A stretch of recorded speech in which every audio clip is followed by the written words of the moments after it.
I want to thank our host for inviting me, and I want to thank all of you for giving up your evening, because I think it really is important that we have a lot of people that are engaged and informed, because there's a lot of misinformation. A lot of the information that I see on Nextdoor and Facebook, a lot of times people just blurt something out, and they don't have a lot of facts, and it's really useful for people to have engagement, even in those forums, neighbor to neighbor, and say, well, that's not completely true, here's what I understand, or yeah, you've got a good point, but here's some additional information that might be useful. So the hardest thing in the world is to speak for 15 minutes about something that you could speak for 3 hours about, right? I want to assure you, this is actually blue. You've all gone colorblind, so over there it's blue, up here it's going to be gray, but my public affairs person would freak out that I didn't have our company colors up there.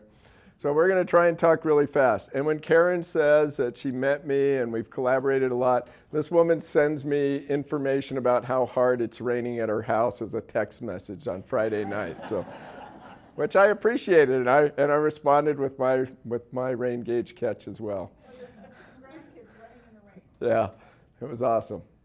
It actually rained in Ivins for once, not just, it rains there a lot, but it's mostly dirt. That's kind of how it goes. So water is important to all of us because it touches every aspect of our lives. I'm not going to go into it, but we need it to live. It grows the plants that we treasure. A lot of us are gardeners. It affects our leisure. It's economically important. It touches almost everything we do. In fact, I consider it to be the fuel of our economy, of our lives, of our quality of life. It's critically important. I want you to raise your hand if you are concerned about the intersection or collision between water and growth. Okay, keep your hand up. Now, if you've lived here more than 5 years, keep your hand up.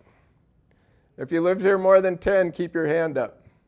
If you've lived here more than 20, you were born here. Okay, anyone born here? Okay, those 3 people resent all the rest of us. We were all new once. I mean, most of us were new here once. And in fact, I was talking to one of my coworkers who was born and raised here, and he talked about how in the 60s and the 70s, how this community was afraid that it was going to die, that it was going to perish. And it was really important to them for, like, I-15 coming through was like a boon to the community, right, in terms of jobs and access and tourism and so forth. It was really important to them. The economy was fairly stagnant. So anyway, I thought this was a pretty funny cartoon because our anti-growth coalition is growing by 5% per year. Huh, imagine that. There are a lot of things about growth that I think the public doesn't understand. People decide where they want to live. You don't tell them where they're going to live. If somebody gets a service industry job that pays $46,000 a year in St. George, Utah, and they want to come, they're coming. But we know $46,000 a year does not give you good housing. It's not an affordable wage. It takes 2 of those jobs to scrape by in this economy, right? And one of the things that's missing is housing. Housing is missing. And definitely attainable housing is missing. So I just want to say, those people are coming. If you don't plan for them, they will live in the seams of your community. In some cities, people who wear neckties and suit jackets to work live in a car, right? We don't want to be that city. We want to be the city where people have roofs over their heads and where we can provide the services for the people that live there, whether we wanted them to be our neighbors or not. And that's one of the functions of government. Water districts, the agency I work for, were created to advance the general welfare of the people they serve, and we're obligated to do it for the people that are here, and we're obligated to plan for the future. Governments can dictate some things about growth, but they're primarily confined to things like zoning and construction standards. We honestly cannot tell somebody, hey, I understand that your family's owned that lot for 60 years and you paid taxes on it, but we really like the open space, so thanks. You can't do that. You honestly can't. And so the water district doesn't give out building permits, but the cities cannot prevent somebody from being able to put their property to beneficial use. There is actually a lot of water here. We just need to make different decisions about what we're doing with it. And that's the job that I have. So lastly, cities have continuously improved access to water to accommodate new citizens. So Sand Hollow, believe it or not, Quail Creek Reservoir was not always here. It was built to accommodate new people moving to this region. Sand Hollow was built to accommodate new people moving to this region. Most of us in this room would not have a reliable water supply if the folks who were here ahead of us had not planned those projects. And for example, Sand Hollow began planning. It was hatched as an idea in the 1970s. It did not open as a reservoir until 2003. So it takes decades to actually bring one of those ideas to fruition. And so the ideas that we're working on now are to ensure that if new people come, that you and they have a reliable water supply. So it's a really important thing. So that's, it's frustrating to open up Facebook. I try to stay off, frankly, or next door and have people say, stop with the building permits. There honestly is not a feasible way to stop that. What we do instead is we say, how do we make these new developments smarter and more water efficient? So these are some of the statistics for our economy. We have close to 10 million annual visitors. On a per capita basis, we outrank Las Vegas on visitors per capita in Washington County. And most of them just want to go see what we all enjoy seeing too. They want to see cliffs, and they want to walk on the trails, and they want to see the sky, and they want to enjoy the desert, and they want to be here. One of the weird things about this place that I wasn't ready for is that 1 in 5 houses are unoccupied right now. That, I thought, it's a concern because those houses use 93% as much water as a fully occupied house. And why is that? They're gone during the summer, and so they turned on the controller in the spring, and they pretty much let it run to make sure everything would live through the summer, and they'll be back in the fall to adjust it again. So the plants use most of the water in our homes.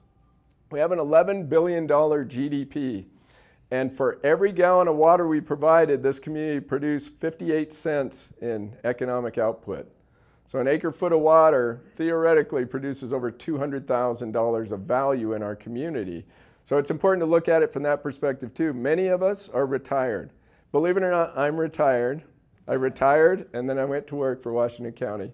And so it's important to look and consider that a lot of this economic activity is feeding tens of thousands of families in our region. That's how they make their living. They're pouring concrete, they're putting up fencing, they're doing things like that. And so cities that aren't having some of that economic activity are typically cities that are economically going to perish. Let's talk about our water supply. We have one source, it's the Virgin River. And the Virgin River watershed, even the Santa Clara, is part of the Virgin River watershed. It provides all of our groundwater, it provides all of our surface water. Super flashy. If you look at a hydrograph of the Virgin River, it is super erratic. It's up, it's down. One year it's rich, it floods, it destroyed everything, it's a drought, back and forth all the time. That's why the reservoirs are so critical to us. And so another thing we're working on is to build more reservoirs. When that river is rich, we want to fill up as many canteens as we possibly can because we don't know what the next year is going to bring. So in my opinion, supporting the construction of those reservoirs is really important to this community. This is I want to tell you where we're at this year. This green, that's our precipitation so far for the water year. The water year starts in October because water years capture the snowfall, right? And that snowfall is important the following year. We're right here. That red line is the lowest recorded, which happened in the year 1999 and 2000. We are right on top of that. We have 1/100th of an inch gain on what was the lowest recorded ever rainfall in St. George. So we had extremely low rainfall. This is normal or average for this time of year. We're less than half of that. This is the status of our reservoirs. We don't make drinking water from Gunlock. Most of Gunlock goes to farmers. So there are some uses by cities that come out of Gunlock, but one thing I'll tell you is they've been milking Gunlock this year, being very careful.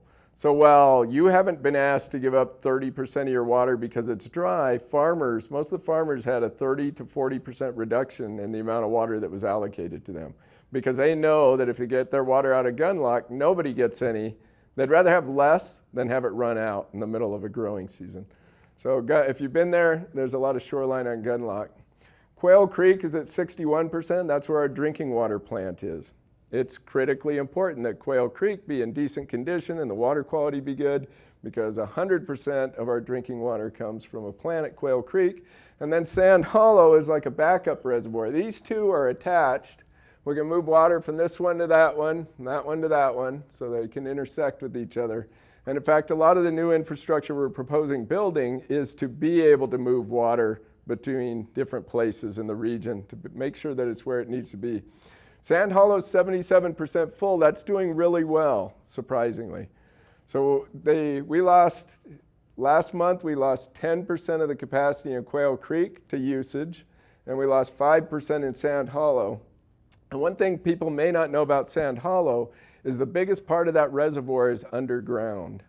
So you think, who in the world built a reservoir in a sand dune, right? It's like, doesn't that thing leak a lot? It does, and it leaks intentionally. And the idea is that that banks water as groundwater as well. So there's significantly more water underground underneath Sand Hollow, and when you go out there and you see all those little brown buildings, those are well pumps. And so we have a lot of groundwater that comes from Sand Hollow as well. So even when it's down, there's still a significant amount of water banked underneath. That's the runoff we had this winter from those two rivers. And the Santa Clara, in a lot of places, there are a lot of dry stretches in the Santa Clara right now. Sources of new supply, we're on the front lines with water conservation. And then the next big one is reuse.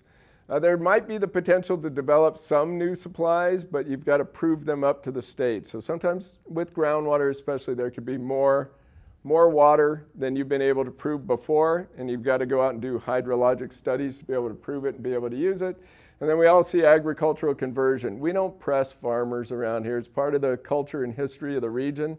If a farmer says, I think I'm done, my kids don't want to farm this land, I want to convert my water, sell it to someone else. I live in Ivins, and everywhere that there's a 10-acre alfalfa field, I know there's going to be a 10-acre subdivision sometime in the future, right? So that water usually converts from ag to urban use, but it does so voluntarily. This is what the new supplies look like, and conservation is this big orange band across here. And it is 11,000 acre feet of water use reductions that we're expecting to get from homes that were here prior to 2023.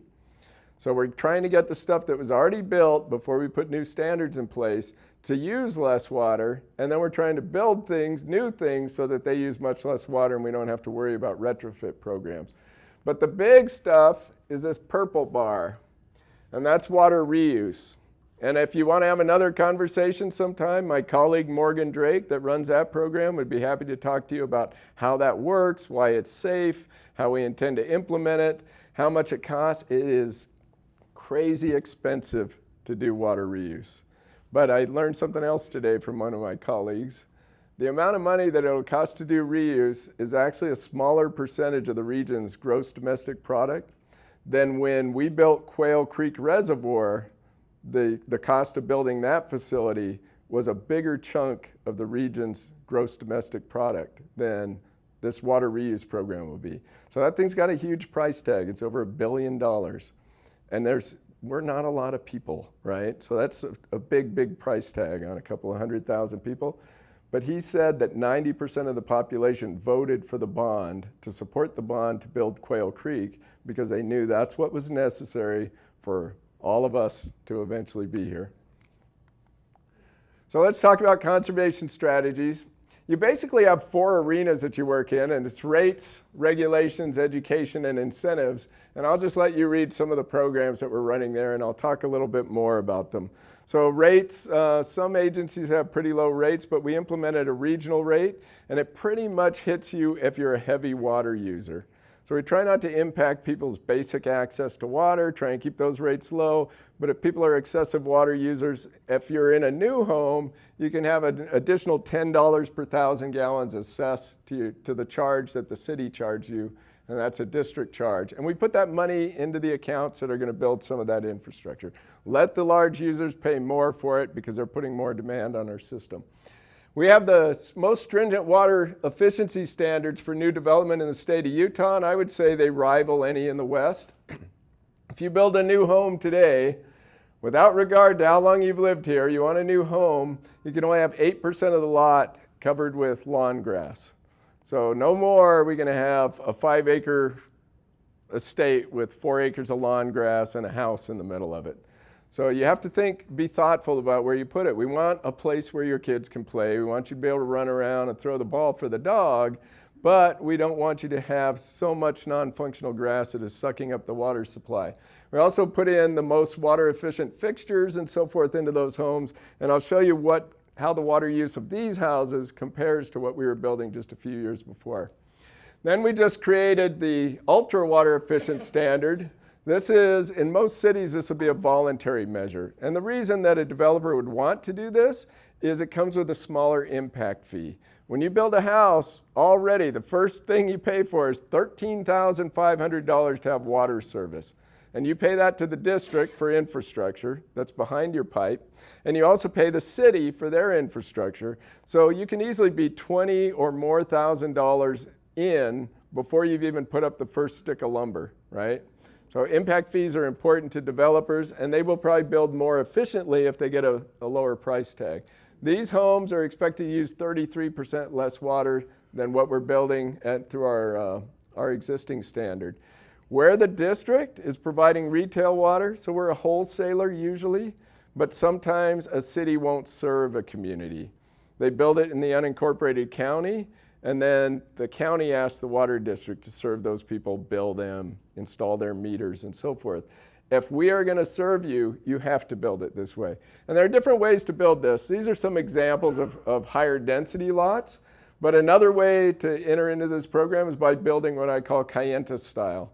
If you want to build a big house on a really large lot in the middle of the desert, you wind up with a little envelope of landscaping around it. And so most of the homes in Cayenta would actually meet this kind of standard because they just build a irrigated space around them.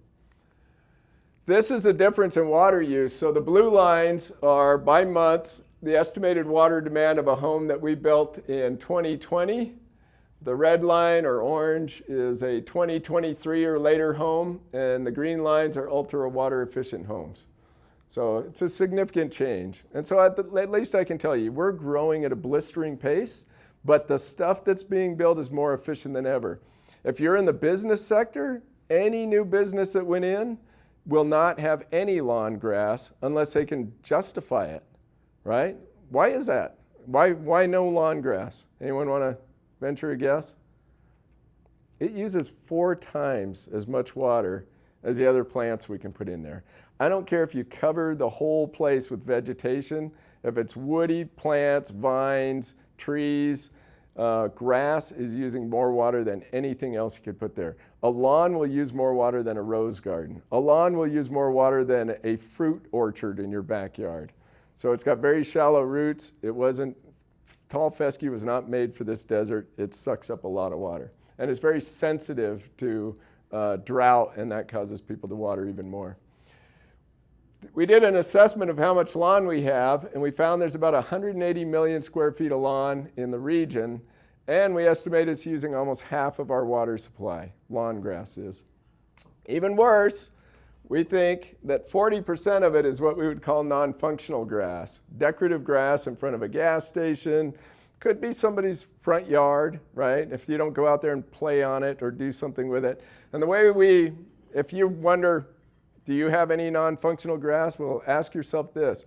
If the only time you walk on it, you happen to be pushing that motorized device, that's non-functional grass, right?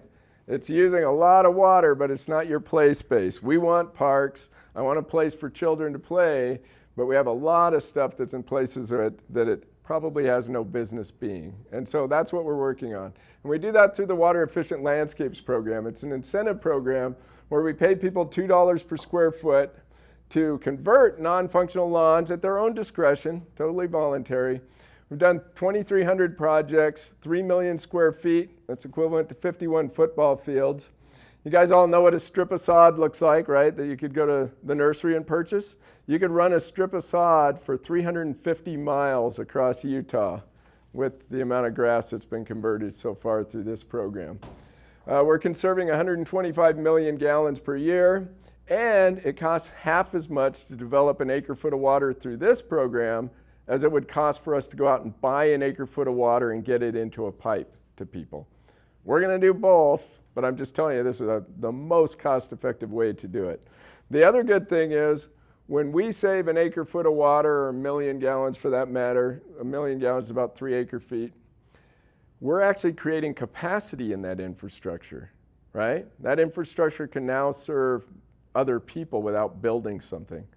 So we haven't quantified what the economic value of that is, but when you go buy water from a farmer, you've got to find a way to get it into a pipe or through a pump or to a treatment plant, right? And all that stuff costs a lot of money.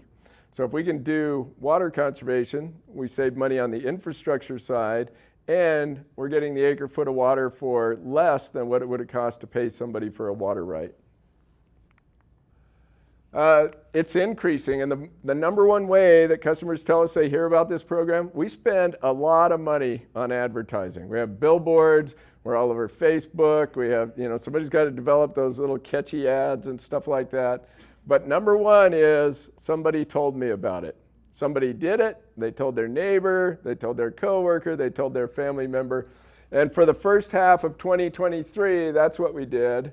And in 2024, for that same period, we had a 90% increase in performance.